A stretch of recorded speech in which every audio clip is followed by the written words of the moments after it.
દાંતીવાડા તાલુકા પંચાયત કચેરીમાં સરકારી કામમાં અડચણ ઊભી કરી ટીડીઓને જાનથી મારી નાખવાની ધમકી આપતા ચકચાર મચી ગઈ છે। આ મામલે ટીડીઓએ જાત ગામના મહિલા સરપંચના પુત્ર સહિત 3 શખ્સો સામે દાંતીવાડા પોલીસ મથકે ફરિયાદ નોંધાવી હતી। દાંતીવાડા તાલુકા વિકાસ અધિકારી પીટી પાયગોડે દાંતીવાડા પોલીસ મથકે લેખિત ફરિયાદ આપી હતી, જેમાં તેઓએ જણાવ્યું હતું કે જાત ગામના મહિલા સરપંચના પુત્ર ભરત પુરોહિત, નટવરભાઈ પુરોહિત અને પાંથાવાડાના દિનસા પી રાજપૂતે શુક્રવારે બપોરે તેમના ચેમ્બરમાં ઘૂસી વિકાસના કામોના બિલો કઢાવવા દબાણ ઊભું કરી તેમજ સરકારી કામમાં અડચણ કરી જાનથી મારી નાખવાની ધમકી આપી હતી।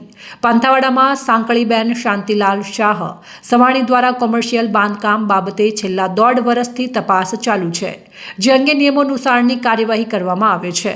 છેલ્લા 1.5 વર્ષમાં દિનસા પી રાજપૂત દ્વારા ક્યારેય રજૂઆત કરેલ નથી અને હવે પોતાના કોઈ અંગત લાભ માટે રજૂઆત કરી સરકારી કચેરીમાં કામગીરીમાં અડચણ ઊભી કરી મન ફાવે તેમ નિર્ણય લેવડાવવા માટે દબાણ ઊભું કરી રહ્યા હોવાનો પણ ટીડીઓએ આક્ષેપ કર્યો હતો। આ અંગે તેઓએ દાંતીવાડા પોલીસ મથકે 3 શખ્સો વિરુદ્ધ ગુનો નોંધવા લેખિતમાં ફરિયાદ કરી હતી।